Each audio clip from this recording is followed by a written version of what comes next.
When life has been making miles south through the Sea of Cortez, shaking down our sails and making sure all systems are a go. With each passing day, we are getting closer to tackling our Pacific Ocean crossing. The miles we have left to sail to La Paz seem like they should be quite simple, but chasing down a dream is never that easy.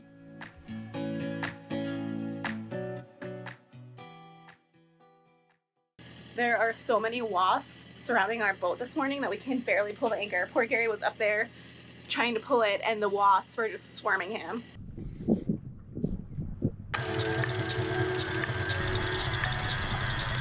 This dry desert landscape seems inhospitable to most living things, including these wasps who are ravenously thirsty and aiming to find the tiniest drop of fresh water aboard any yachts anchored near shore.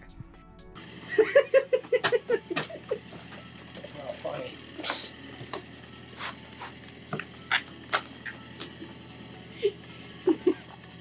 It's not funny, but this is absurd.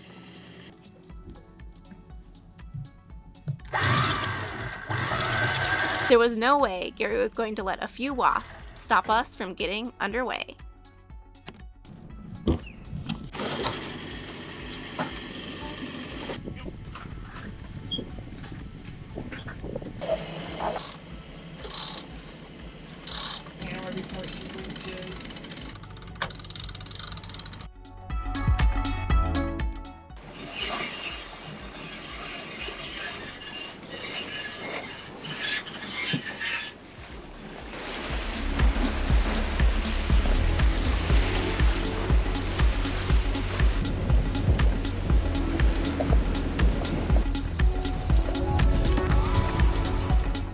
The sailing conditions in the sea have been pretty inconsistent and mostly light wind, so we were extremely eager for a chance to get all the sails up while we had idyllic conditions.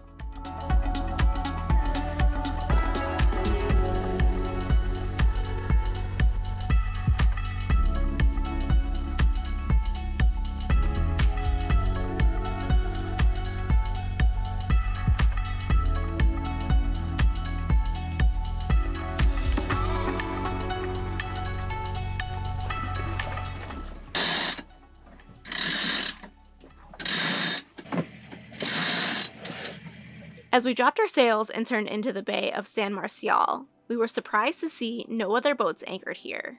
Just us, one life, the earthy brown hills, and the nature that surrounded us.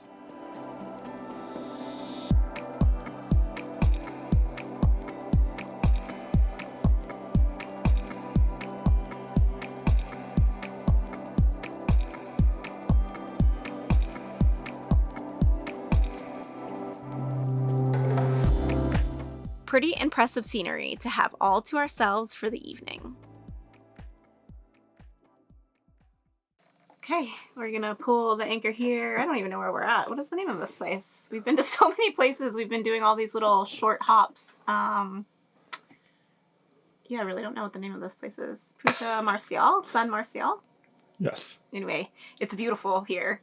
But we're not staying, so we're picking up the anchor and we're gonna do another 15 to 20 miles south toward La Paz.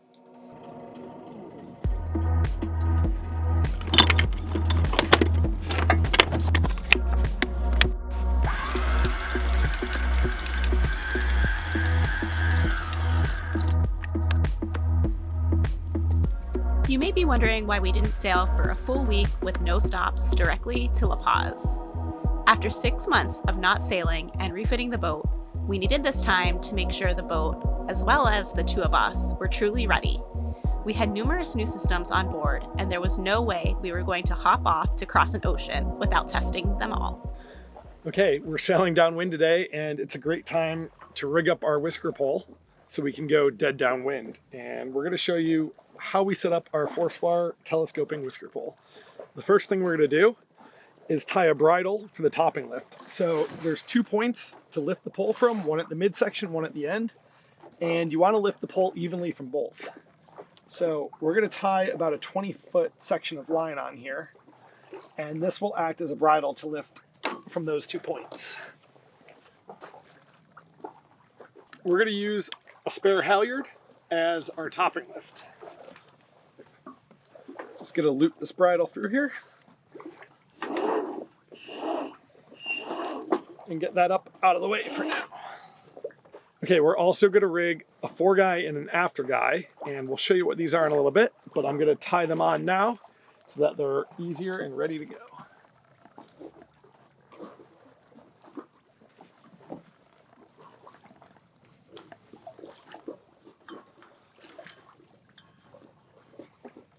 The next thing we're going to do is release the pole from the mounts on the mast. And to do that, pull this release cord.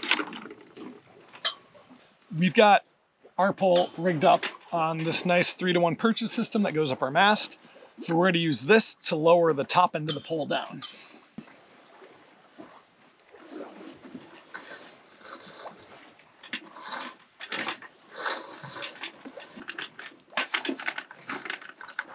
All right, so the next step is for us to snap our head sail sheet into the jaws here at the end, and it's just really simple. One really nice thing about this system is you'll see we have our head sail out on the starboard side, but we're still able to put our lazy sheet in and get the pole rigged up while we continue to keep sailing before we turn and go downwind. The next step is here at the inward end of the pole. There's a cleat, and this is the line control to telescope the pole. So I'm going to go ahead and uncleat this, and then we'll telescope it out to the length that we want.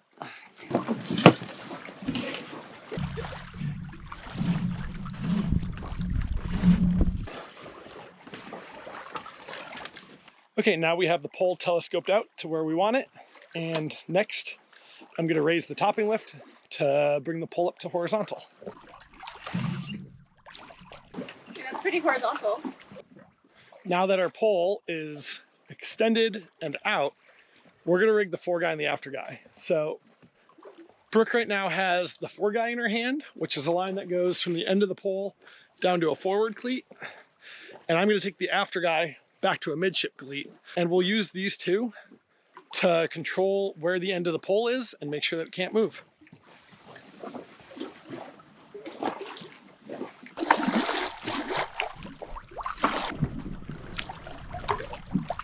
Okay.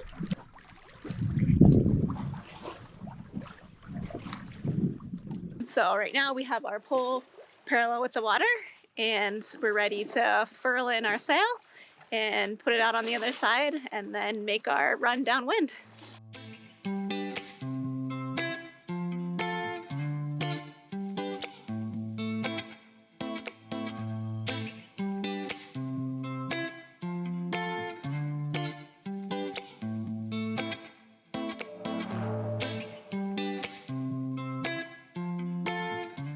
Our new Whisker pole is going to be a critical tool for the downwind sailing predicted for our journey across the Pacific, so it is imperative we know how to deploy it safely and efficiently.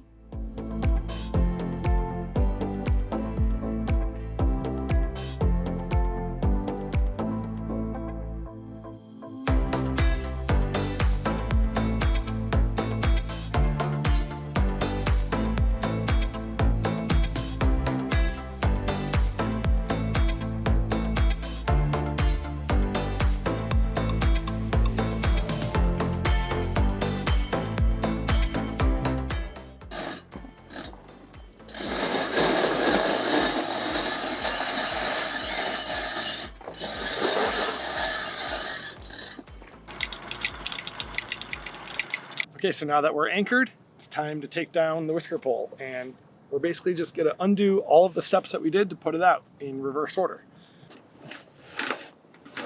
Okay, now I'm gonna retract the pole, take this off the cleat, and to retract it, just pull the line the other way. Easy peasy. Now we can swing the pole back over to where we can reach it, and we can unclip the sheet. So to do that, just pull this, sheet drops out, and we're ready to hoist it back up the mast. Up we go.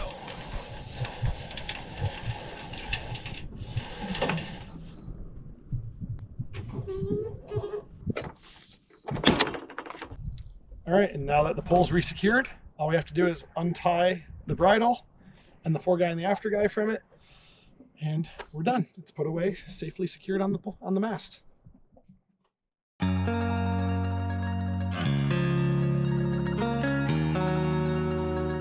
It's time to move again. We just hoisted our dinghy, put our outboard on the bracket because we've got about 35 miles to our next stop today. We're going to head to Isla San Francisco.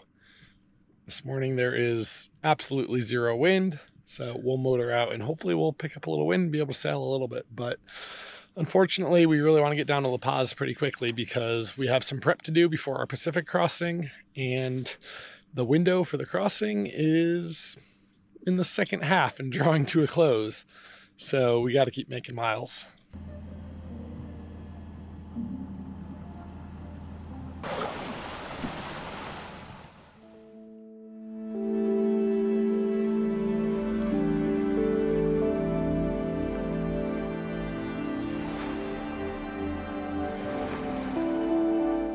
The wind was still a tad light, but it was directly behind us, so another great opportunity to set up and use our pole.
Well, we've been sailing dead downwind now for a couple hours, and with the pole out, it's just super comfortable.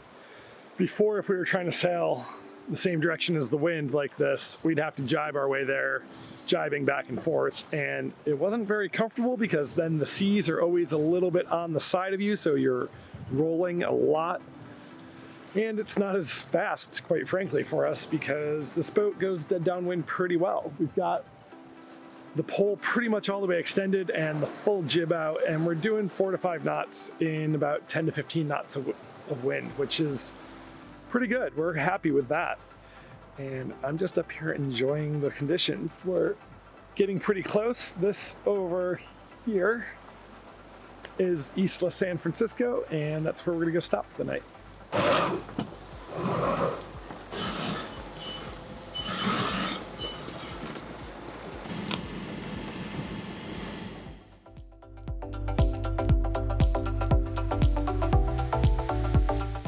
Although our days may seem like they are filled with relaxing sailing, our evenings were spent getting one life ready for what lies ahead.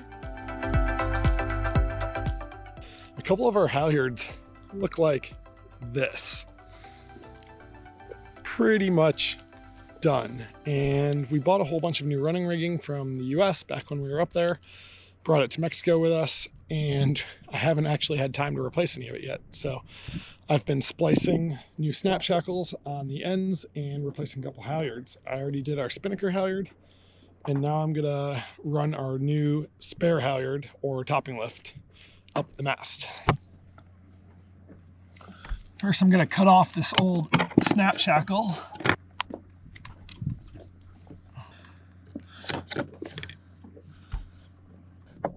So to be very careful that I don't lose the end of the halyard in the mast, I'm going to take this end of the old one, this end of the new one, and I'm going to tape them together, but then I'm going to go a step further and I'm actually going to stitch them together with a little bit of whipping twine, and that will make sure that there's no way they become separated. Just a couple wraps of tape. I don't want to build it up too much and make it too thick because it's got to run through the blocks up at the top of the mast and then down through the inside of the mast.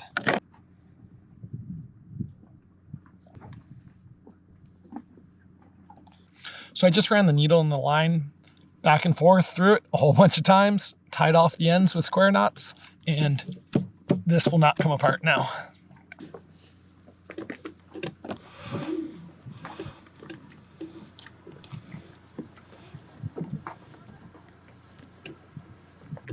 Tie a stopper knot in the end so it can't be pulled back up through the mast.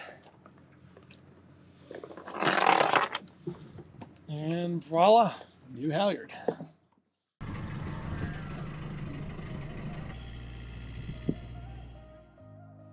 And we are off yet again.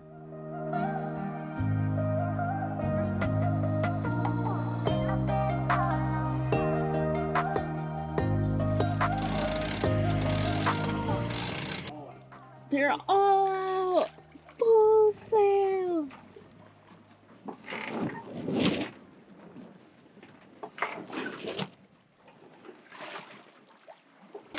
We decided to go full sail because there's so much wind and tack our way there, but there's actually no wind. Well, there's 5 knots of wind and we're trying to sail into it. But we're only moving at 2 knots or so, and I just pulled up our waypoint velocity made good, which is basically how much speed you're actually making towards your desired destination when you're on a tack. And we're moving towards our destination at 0.5 knots, which is, I think, slower than a turtle. And how many miles are we going today? Just trying to do 15 miles, so I think we're gonna have to suck it up and motor if we want to get there today. I'm ready for the trade winds. Take me to the trade winds. All right, pedal to the metal. Let's get there.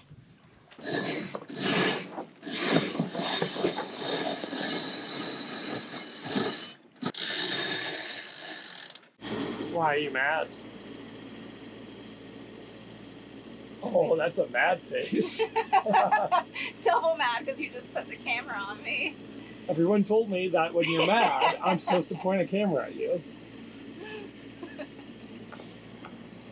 So we're just pulling into the anchorage here, and we went to bring down our mainsail, and as it was furling down, I heard which was the sound of it tearing. So we got it down and furled in, but once we get anchored here, we're gonna have to unfurl it and take a look at it and see how bad the damage is. Boats. Luckily, I know a really good seamstress.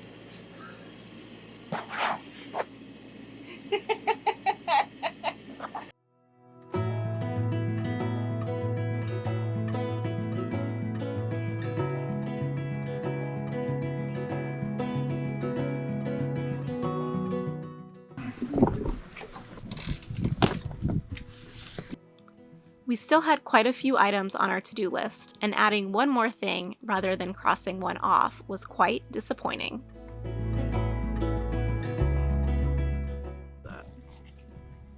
I thought I was done with sewing. The only problem is we don't have the sewing machine anymore. Yeah, it's not that bad. It's not, it's just in a dangerous area, but it should be fine because we can patch over this. Right? This is sweet stuff we're talking about. You gonna help me? Yeah, I'm gonna help you. Thank you. Don't I always? Hand stitch? Any sewing project. Hand stitch. The trick's gonna be like getting it not stretched so it's not baggy there, right? Like getting the patch on with the material kind of flat. All right, well, this is a project for tomorrow. It's almost sunset and the bugs are getting really bad here. So we're gonna close up the boat and leave you guys right here. We'll catch you in the morning for this sewing project we have to do. Good night. I didn't escape downstairs soon enough and I had a cup of coffee up here with me. Now there's a wasp in it.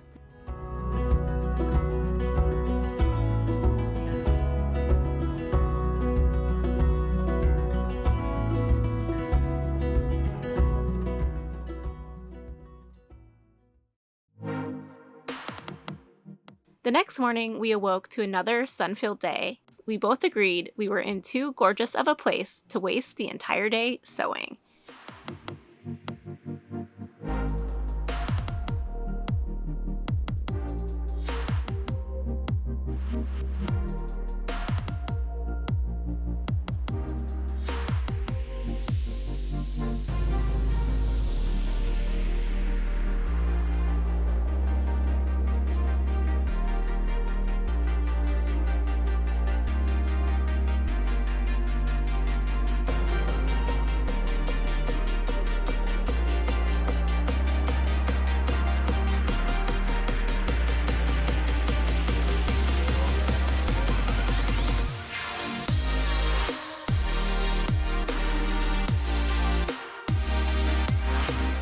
Just around the corner from the anchorage is a rookery, the seasonal home of over 500 sea lions. They come here to rest on the safety of the rocks and sunbathe in the surrounding water with their fins to the sky and are quite curious of visitors.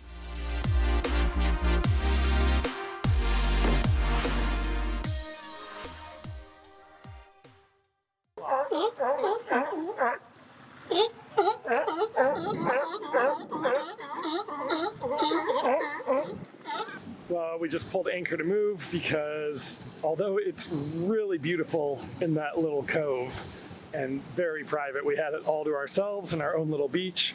But at night here, this part of the Sea of Cortez gets some crazy west winds almost every night.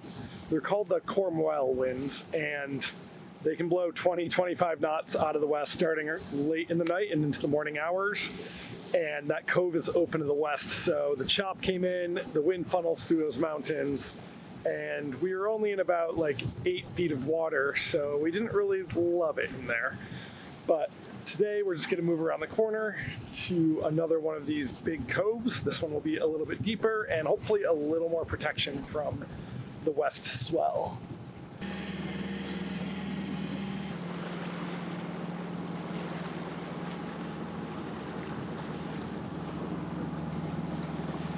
Well, I didn't finish patching our mainsail yesterday. To be honest, I think that, I don't know, I guess my feelings got the best of me and I started to question myself if I could actually hand sew a repair that would be, or have enough integrity for crossing an ocean. So I think I just thought about it too much and yeah, I just put it off. So today I'm going to give it a try. And worst case, if I don't feel good about it, then when we head into La Paz, we can take it to a sell-off there and have it repaired. But I have to try. So I'm going to spend my day hand stitching.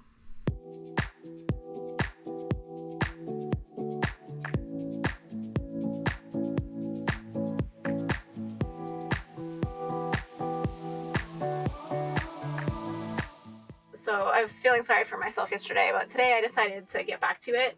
And the first thing I did was I made stitch marks. I just took a marker and I made little marks, and that allows me to be able to place my stitches more evenly without just trying to guess and poke a needle through, and that's actually been a game changer.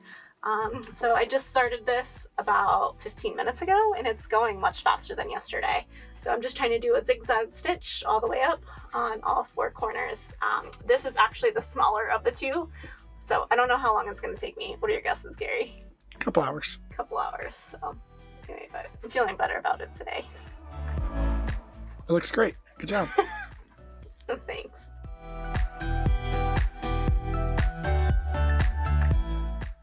Alright, well, it's literally taken me all day, but I have our 2 patches done, and I think they turned out pretty good. I surprised myself a little bit, but there they are. And what do you think, Gary? You think these will get us across the ocean? It's gonna have to. It'll probably be fine. I think I earned my sundowner tonight. What do you think? A sundowner and a short walk on the beach under the pastel sky left us feeling accomplished and ready for another day of boat chores.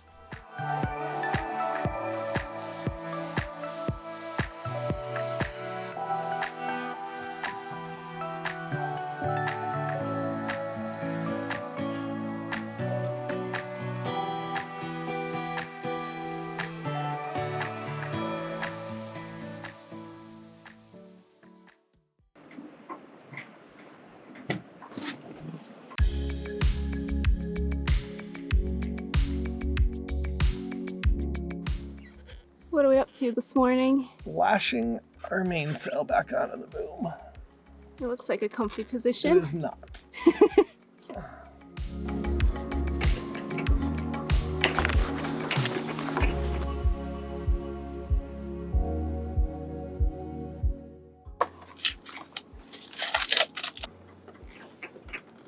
Gary's actually decided to splice on our lashing line, or secondary lashing line.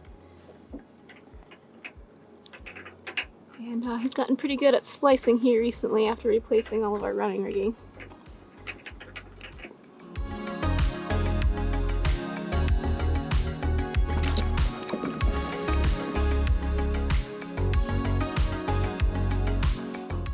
With our mainsail functioning again, we needed to get back to our other to-do items. The rest of our day was spent inspecting and tensioning our rigging and replacing an extremely worn out headsail furling line.